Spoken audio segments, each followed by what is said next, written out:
Hello दोस्तों, कैसे हैं आप सभी।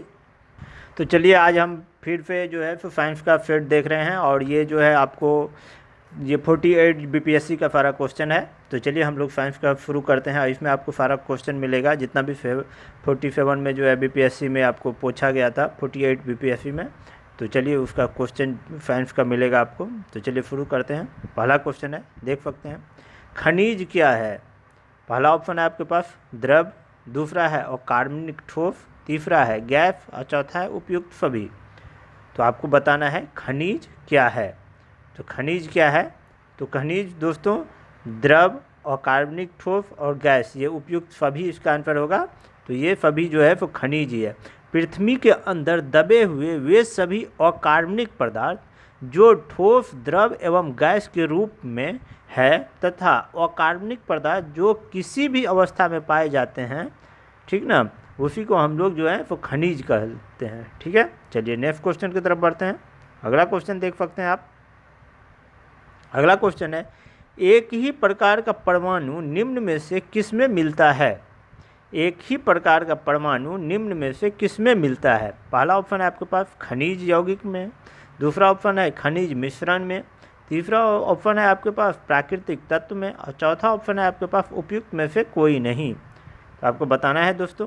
तो चलिए इसका आंसर देखते हैं। तो इसका आंसर होगा दोस्तों प्राकृतिक तत्व में जो है एक ही प्रकार का परमाणु मिलता है। एक्चुअली प्राकृतिक तत्व प्रकृति में पाए जाने वाले ऐसे पदार्थ होते हैं जिसमें केवल एक ही प्रकार के परमाणु पाए जाते हैं, ठीक ना। इसमें आपको भी परमाणु में तीनों कणों को मिलाकर बनता है, इलेक्ट्रॉन, प्रोटॉन और न्यूट्रॉन। ठीक है, चलिए नेक्स्ट क्वेश्चन की तरफ बढ़ते हैं। अगला क्वेश्चन है, देख सकते हैं, खाने का नमक NaCl जिसको किससे बनता है। खाने का नमक NaCl किससे बनता है। कमज़ोर अम्ल और कमज़ोर क्षार से, मजबूत अम्ल और मजबूत क्षार से, कमज़ोर अम्ल और मजबूत क्षार से, और मजबूत अम्ल और कमज़ोर क्षार से। तो इसका आंसर आप लोग को बताना है दोस्तों। तो चलिए यदि इसका आंसर हम लोग देखें तो इसका आंसर होगा मजबूत अम्ल और मजबूत क्षार से जो है तो खाने का नमक बनता है, ठीक ना। एक्चुअली खाने का नमक को हम लोग सोडियम क्लोराइड जो होता है ना का निर्माण एक मजबूत क्षार और मजबूत क्षार के प्रतिक्रिया स्वरूप होता है। इसको जो इसका स्वरूप का उदाहरण HCl जो मजबूत अम्ल होता है और NaOH जो मजबूत क्षार होता है, तो इसी से मिलकर बनता है H2O + NaCl। ठीक है, चलिए नेक्स्ट क्वेश्चन की तरफ बढ़ते हैं दोस्तों। अगला क्वेश्चन जो है आप बायो से मिलेगा आपको, देख सकते हैं, प्रकाश संश्लेषण होता है। क्वेश्चन कह रहा है प्रकाश संश्लेषण होता है। पहला ऑप्शन है न्यूक्लियस में, दूसरा ऑप्शन है माइटोकॉन्ड्रिया में, तीसरा ऑप्शन है क्लोरोप्लास्ट में, चौथा ऑप्शन है परऑक्सीसोम में। तो आप लोग को इसका आंसर बहुत लोगों को पता भी होगा, तो ऊपर भी चलिए हम लोग देखते हैं। तो प्रकाश संश्लेषण की क्रिया जो होता है वो क्लोरोप्लास्ट में होता है।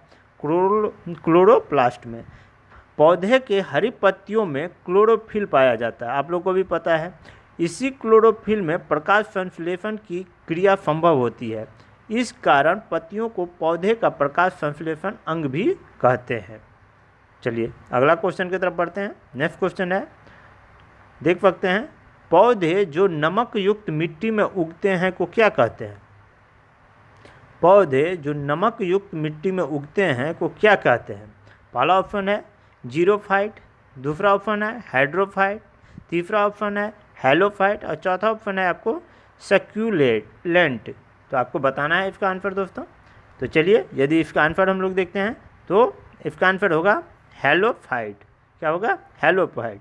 वैसे पौधे जो लवण युक्त मिट्टी में वृद्धि कर पाते हैं उन्हें हेलोफाइट कहते हैं, ठीक ना। ये साल्ट मार्श नामक घास इसका एक उदाहरण होता है जिसका नाम है साल्ट मार्श। ठीक, चलिए नेक्स्ट क्वेश्चन की तरफ बढ़ते हैं। अगला क्वेश्चन है, देख सकते हैं, पर्यावरण किससे बनता है। क्वेश्चन है पर्यावरण किससे बनता है। जीवीय घटकों से, दूसरा ऑप्शन है भू आकृतिक घटकों से, तीसरा ऑप्शन है अजैव घटकों से और चौथा ऑप्शन है उपयुक्त सभी से। तो आपसे पूछता है तो इसका आंसर होगा दोस्तों उपयुक्त सभी से जो है तो पर्यावरण बनता है? जीवीय घटकों से भी, भू आकृतिक घटकों से भी, अजैव घटकों से भी। ठीक ना।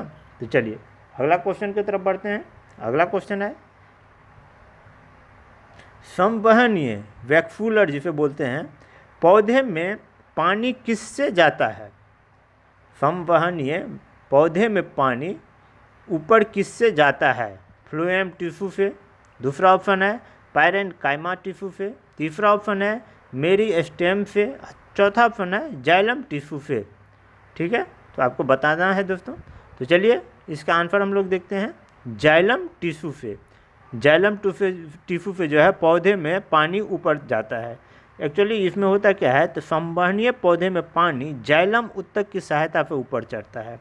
यह एक जटिल ऊतक है जो जड़, तना और पत्ती में स्थित संवहनीय फूलों में उपस्थित रहती है। ठीक है, चलिए अगला क्वेश्चन जो है वो देखते हैं अब। पौधे का कौन सा भाग फूल बनने का उद्दीपन ग्रहण करता है? फिर से एक बार क्वेश्चन देख लीजिए आप लोग। कह रहा है पौधे का कौन सा भाग फूल बनने का उद्दीपन ग्रहण करता है? पहला ऑप्शन है आपके पास तना, दूसरा ऑप्शन है आपके पास शाखा, तीसरा ऑप्शन है पर्ण और चौथा ऑप्शन है जड़। तो आपको बताना है दोस्तों। तो चलिए यदि इसका आंसर हम लोग देखें तो इसका आंसर होगा दोस्तों शाखा। शाखा जो है पौधे का शाखा फूल बनने के लिए उद्दीपन ग्रहण करता है। जब पौधे में नई शाखा निकलेगी साथ ही उसमें फूल निकलने की संभावना भी होगी। ठीक है दोस्तों, तो चलिए अगला क्वेश्चन की तरफ बढ़ते हैं। तो देख सकते हैं नेक्स्ट क्वेश्चन जो है, सहज प्रणाली का परिवर्धन निम्नलिखित में कौन सा है? सहज प्रणाली का परिवर्धन निम्नलिखित में से कौन सा है? पहला ऑप्शन है आपके पास प्रणाली का कार्य, दूसरा ऑप्शन है प्रणाली का विकास, तीसरा ऑप्शन है प्रणाली की स्वपोषी क्रिया और चौथा ऑप्शन है उपयुक्त में से कोई नहीं। तो आपको बताना है दोस्तों। तो चलिए यदि इसका आंसर हम लोग देखते हैं तो इसका आंसर होगा प्रणाली की स्वपोषी क्रिया। एक्चुअली सहज प्रणाली का परिवर्धन एक प्रकार की स्वपोषी क्रिया है जिसमें जीव दूसरे जीव पर निर्भर रहने की बजाय स्वयं अपना पोषण कर लेता है। ठीक है, चलिए नेक्स्ट क्वेश्चन की तरफ बढ़ते हैं। अगला क्वेश्चन है दोस्तों, जेनेटिक्स निम्न में से किसका अध्ययन है? क्वेश्चन पूछ रहा है जेनेटिक्स निम्न में से किसका अध्ययन है? पहला ऑप्शन है मेंडेल का नियम है, दूसरा है जैव विकास का नियम है, तीसरा है डीएनए संरचना का है और चौथा है अनुवांशिक और विचरण का है। तो आपको बताना है दोस्तों। तो चलिए यदि इसका आंसर हम लोग देखते हैं तो इसका जो आंसर होगा वो है अनुवांशिक और विचरण का है। एक्चुअली अनुवांशिकता का पिता जो है ग्रेगर मेंटल को कहा जाता है। किसको कहा जाता है? ग्रेगर मेंटल को। अनुवांशिकता और विचरण के अध्ययन को जेनेटिक्स कहते हैं। ठीक है, अनुवांशिकता और विचरण के अध्ययन को जेनेटिक्स कहते हैं। अनुवांशिकी जीव विज्ञान की वह शाखा है जिसमें वंशागति के नियमों, कारकों एवं विभिन्नताओं का अध्ययन किया जाता है दोस्तों। चलिए नेक्स्ट क्वेश्चन की तरफ देखते हैं। अगला क्वेश्चन है मेंटल के अनुवांशिकता का सिद्धांत किस पर आधारित है? मेंटल के अनुवांशिकता का सिद्धांत किस पर आधारित है? ऑप्शन है कायिक जनन पर, दूसरा ऑप्शन है अलैंगिक जनन पर, तीसरा ऑप्शन है लैंगिक जनन पर, चौथा ऑप्शन है उपयुक्त में से सभी। तो आपको बताना है दोस्तों। तो चलिए यदि इसका हम लोग आंसर देखते हैं तो लैंगिक जनन पर। मेंटल के अनुवांशिकता का सिद्धांत लैंगिक जनन पर आधारित है। इसके अंतर्गत उन्होंने दो अलग अलग गुणों वाले पौधे का एक संकरणीय एवं द्विसंकरणीय क्रॉस कराया। ठीक है ना। चलिए नेक्स्ट क्वेश्चन की तरफ बढ़ते हैं। अगला क्वेश्चन देख सकते हैं, भ्रूण किस में मिलता है? क्वेश्चन है भ्रूण किस में मिलता है? पहला ऑप्शन है आपके पास फूल में, दूसरा है आपके पास पर्ण में, तीसरा है बीज में और चौथा है कली में। तो आपको बताना है। तो चलिए यदि इसका आंसर हम लोग देखते हैं तो भ्रूण किस में मिलता है? तो बीज में मिलता है। किस में? बीज में। पादपों के बीज में भ्रूण पाया जाता है, आप लोगों को भी पता है।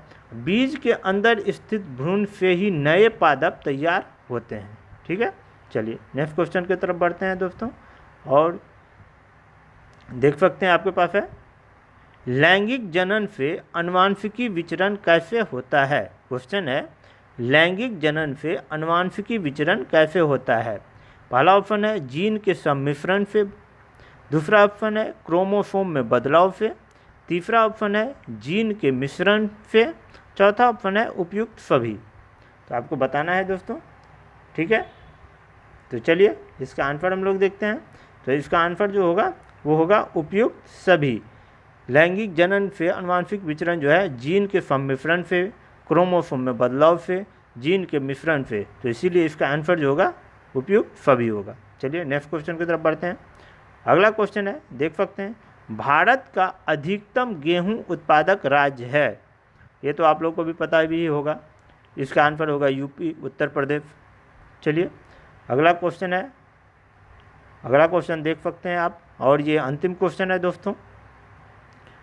चलिए देखते हैं, भारत के किन राज्यों में गन्ना सबसे अधिक पैदा होता है, सबसे ज़्यादा पैदा होता है। बिहार एवं उत्तर प्रदेश, उत्तर प्रदेश और राजस्थान, आंध्र प्रदेश और जम्मू कश्मीर, पंजाब और हिमाचल प्रदेश।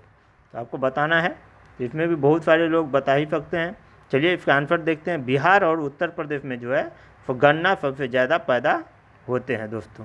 ठीक है दोस्तों, यदि देखा जाए तो उत्तर प्रदेश में जो है वो 35.81%, यदि हम लोग देखें तो उत्तर प्रदेश में जो है वो 35.81%। वहीं महाराष्ट्र में आपको यदि देखा जाए तो महाराष्ट्र में आपको मिलेगा 25.40%, और तमिलनाडु में यदि देखें तो तमिलनाडु में आपको मिलेगा 10.83%। ठीक है, तो दोस्तों आज के लिए इतना ही। आप लोग इस चैनल को लाइक कर दीजिए, सब्सक्राइब कर लीजिए, लाइक कर दीजिएगा, शेयर कर दीजिएगा। फिर हम लोग नेक्स्ट सेट के साथ मिलेंगे। ठीक है, तो चलिए आज के लिए इतना ही। थैंक यू, जय हिंद।